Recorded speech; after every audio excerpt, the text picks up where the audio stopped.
শেষ রক্ষা হলো না। অনুরাগী ভক্ত পরিবারের সদস্য ঘনিষ্ঠদের প্রার্থনা সত্ত্বেও আর ফিরলেন না রাশিদ খান। মাত্র ৫৬ বছরেই থেমে গেল ধ্রুপদী সঙ্গীতে দেশের অন্যতম সেরা শিল্পীর কণ্ঠস্বর প্রয়াত রাশিদ খান। মঙ্গলবার দুপুর ৩:৪৫ দক্ষিণ কলকাতার একটি বেসরকারি হাসপাতালে শেষ নিঃশ্বাস ত্যাগ করলেন তিনি। বেশ কয়েকদিন ধরেই তার স্বাস্থ্যের অবস্থা ভালো নয় বলে খবর আসছিল। হাসপাতালে ভর্তি ছিলেন শিল্পী। পরিবারের মানুষরা নিত্য সেখানে উপস্থিত থাকছিলেন। তার স্বাস্থ্যের অবস্থা কেমন সেই সম্পর্কে বাইরে খুব একটা খবর আসছিল না, কিন্তু অনুরাগীরা আন্দাজ করতে পারছিলেন মোটেই ভালো নেই রাশিদ খান।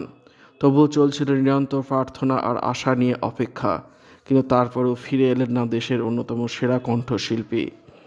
শিল্পীর প্রয়াণের খবর পেয়েই মুহ্যমান দেশের সঙ্গীত মহল। জয়নগর থেকে ফিরেই হাসপাতালে ছুটলেন মুখ্যমন্ত্রী মমতা বন্দ্যোপাধ্যায়। ভারতীয় ধ্রুপদী সঙ্গীতের অন্যতম জনপ্রিয় শিল্পী উস্তাদ রাশিদ খান। গত কয়েক বছর ধরেই তিনি প্রোস্টেট ক্যান্সারে ভুগছিলেন বলে শোনা গিয়েছিল। মাঝে শোনা যায় শিল্পী পুরোপুরি সুস্থ হয়ে গিয়েছিলেন, চিকিৎসায় সাড়া দিচ্ছিলেন বলেও শোনা গিয়েছিল সেই সময়, কিন্তু তারপরও বিপদ পুরোপুরি কাটেনি। কয়েকদিন আগে তার মস্তিষ্কে রক্তক্ষরণ হয়, অবস্থার অবনতি হতে শুরু করে। শিল্পীকে দক্ষিণ কলকাতার একটি হাসপাতালে ভর্তি করানো হয়। হাসপাতাল বা পরিবারের সূত্রে কিছু জানানো হয়নি, তবে ঘনিষ্ঠ মহলের অনেকেরই ধারণা তার মস্তিষ্কে রক্তক্ষরণের সঙ্গে ক্যান্সারের যোগ ছিল, আর সেই কারণে বিষয়টি ভয়ঙ্কর আকার নেয়। ১৯৬৮ সালের ১ জুলাই উত্তরপ্রদেশের বদাউতে জন্ম তার। তিনি রামপুর সাসওয়ান ঘরানার শিল্পী। এই ঘরানার প্রতিষ্ঠা করেছিলেন ইনায়েত হুসেন খান।